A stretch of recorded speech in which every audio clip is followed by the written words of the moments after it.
Meal maker ஒரு தொக்கு செய்யலாம். கறி மாதிரியே இருக்கும் சாப்பிட்றதுக்கு. அது எப்படி செய்யுதுன்னு பார்க்கலாமா? இதை மாதிரி மில் மேக்கர் எடுத்துக்கோங்க. சின்னதாக இருந்தாலும் பரவாயில்ல, பெருசாக இருந்தாலும் பரவாயில்ல. பெரிய சைஸில் இருக்குது, சின்ன சைஸில் எது வேணாலும் எடுத்துக்கோங்க. இப்போது ஒரு பாத்திரம் வச்சுட்டு அதில் தண்ணி ஊற்றிடுங்க. தண்ணி ஊற்றினோன்னா அது நல்லா கொதிக்கணும். இது மாதிரி கொதித்த உடனே இதை எடுத்து அதில் சேர்த்துருங்க. சேர்த்துட்டு ஒரு 5 நிமிஷம் அப்படியே வச்சுருங்க.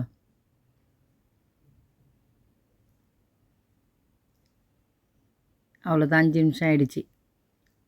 இதை எடுத்து சூடாக இருக்கும் பாருங்க, இப்படி அமுக்குன்னா கொல கொலன்னு வெந்துடும், அந்த தண்ணியிலே வெந்துடும். இப்போ அது வெடிக்கட்டி நம்ம வச்சுக்கணும். தண்ணியிலேருந்து எடுத்துருங்க. ஒரு சூடாக இருக்குது, அப்படியே வெடிக்கட்டி இதை மாதிரி வெடிக்கட்டி வச்சுக்கோங்க. அவ்வளோதான், தண்ணி இருந்துடும். இப்போ சூடாக இருக்குது, கொஞ்ச நேரம் ஆறட்டும். ஆறின பிறகு எடுத்து இதை மாதிரி பிழிங்க. பாருங்கள், தண்ணி இருக்குது பாருங்கள், அதுள்ள பிழிஞ்சு இப்படி வச்சிடணும். நல்லா தண்ணி வரும். இது உடஞ்சிருன்னு பயப்படாதீங்க, பிழிங்க, ஒன்றாகாது, உடையாது. இப்படி அழுத்தினா எவ்வளோ தண்ணி பார்த்தீங்களா? எவ்வளோ தண்ணி இருக்குது. எல்லாத்தையும் எடுத்து பிழிஞ்சு முதல்ல வச்சுருங்க. அவ்வளோதான், எல்லாத்தையும் பிழிஞ்சாச்சு. இதை மாதிரி எடுத்து ஒரு தட்டில் வச்சுருங்க. இப்போ மிளகாய்த்தூள், மஞ்சள்தூள், உப்பு தாளிக்கிறதுக்கு. வெங்காயம், தக்காளி, பச்சை மிளகா, 3 வெங்காயம், 3 தக்காளி, 4 பச்சை மிளகா, கொஞ்சம் கறிவேப்பிலை. இதை எல்லாத்தையும் பொடிசாக கட் பண்ணிக்கணும். வெங்காயம் பொடிசாக கட் பண்ணியாச்சு, தக்காளியும் கட் பண்ணி வச்சு, கறிவேப்பிலை உருவி வச்சாச்சு, பச்சை மிளகா நீட்டாக 2ஆக கட் பண்ணி வச்சுருக்கு. இப்போ பட்டை, இலை. இப்போ ஒரு கடாய் வச்சுட்டு எண்ணெய் ஊற்றிடுங்க. அது காஞ்ச உடனே கொஞ்சம் கடுகு, இலையை போட்டுருங்க, பட்டையும் போட்டுருங்க, வெங்காயம் அள்ளி இப்போ போட்டுருங்க. அதில் எல்லா வெங்காயம் சேர்த்துட்டு இதை மாதிரி நல்லா வதக்கி விடுங்க. நல்லா வதங்கினா தான் தொக்கு நல்லாயிருக்கும் சாப்பிட.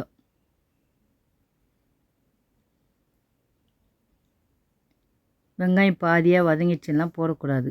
நல்லா வதங்கணும் வெங்காயம், அப்போ தான் அந்த தொக்கு சாப்பிட்றதுக்கு ரொம்ப நல்லாயிருக்கும். கொஞ்சம் வதங்கிது, இன்னும் கொஞ்சம் வதங்கட்டும். திருப்பியும் எடுத்து இது மாதிரி வதக்கி விடுங்க. இல்லைன்னு வச்சுக்க அடி பிடிக்கும், அதை சுரண்டி வதக்கி விடுங்க. தருங்க, வதங்கிடுச்சு வெங்காயம். இந்த மாதிரி வதங்கணும் வெங்காயம்.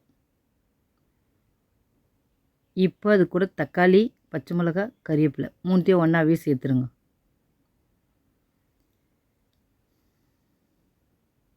சேர்த்துட்டு நல்லா வதக்கி விடுங்க. இதை தக்காளியும் நல்லா வதங்கினா தான் நல்லாயிருக்கும், கெட்டும் போகாது உங்களுக்கு, நல்லா வதக்கினா. இந்த மாதிரி வதக்கிட்டு ஒரு தட்டு போட்டு மூடிடுங்க. சீக்கிரமாக தக்காளி வதங்கிடும்.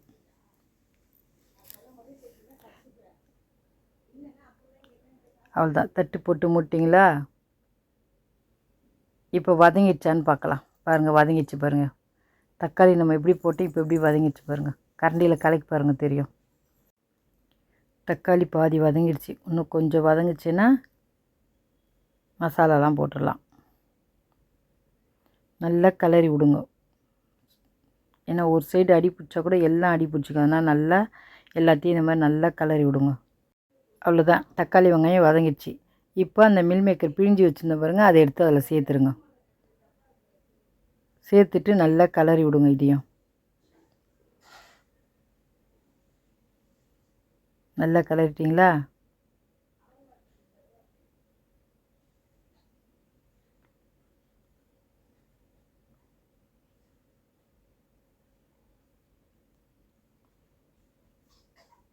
இதை மாதிரி கலரணும், சுரண்டி கலரணும்.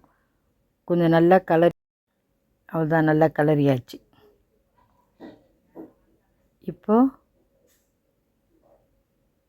தண்ணி ஊற்றிடுங்க. அதுக்கு தேவையான அளவு தண்ணி ஊற்றிடுங்க. மஞ்சள்தூள், மிளகாய்த்தூள், உப்பு எல்லாத்தையும் சேர்த்து நல்லா கலரி விட்ருங்க. ஒன்று போல் கலரிடுங்க.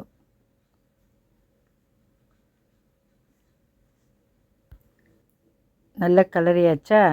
இப்போ அது மேலே ஒரு தட்டு போட்டு மூடிடுங்க. கொஞ்சம் நல்லா கொதிக்கட்டும். மசாலாலாம் அதில் ஊறணும். அதனால் தட்டு போட்டு மூடிடுங்க. தட்டு போட்டு மூடிட்டு இப்போ திறந்து பாருங்கள், கொதிக்குது பாருங்கள். நல்லா கொதிக்குதா? இப்போ நல்லா கிளறி விடுங்க. திக்கார வரையும் கலரணும். தக்காளி தொக்கு எப்படி இருக்கும் அதை மாதிரி செய்யணும். தொக்கு நல்லா சுண்டணும். இப்போ தண்ணியாக இருக்குது பாருங்கள். இதை வச்சு சாப்பிட முடியாது. அவ்வளோதான், தண்ணி இன்னும் கொஞ்சம் சுண்டிடுச்சு. இப்போ நல்லா கிளறி விடணும். பாருங்க, தண்ணிலாம் சுண்டிடுச்சு. இன்னும் கொஞ்சம் சுண்டிடுச்சுன்னா இறக்கிடலாம். இன்னும் கொஞ்சம் தண்ணி இருக்குது. நல்லா இதை மாதிரி கிளறி விடுங்க. அடி பிடிக்காத அளவுக்கு நல்லா கிளறி விடுங்க.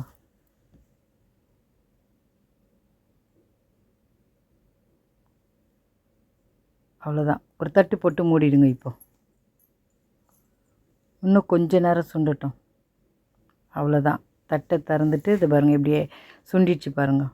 பார்க்கவே நல்லா இருக்குல்ல, சாப்பிடணும் போல் தோணும். தயிர் சாதமும் இதையும் வச்சு சாப்பிட்டு பாருங்களேன்.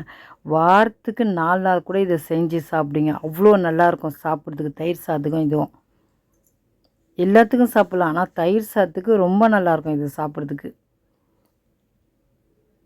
நீங்கள் ஒன்றா ஒரு வாட்டி ட்ரை பண்ணி பாருங்கள். தயிர் சாதமும் இதுவும் அதோட விடவே மாட்டீங்க, அவ்வளோ நல்லாயிருக்கும். இதே மாதிரி செஞ்சு பாருங்கள்.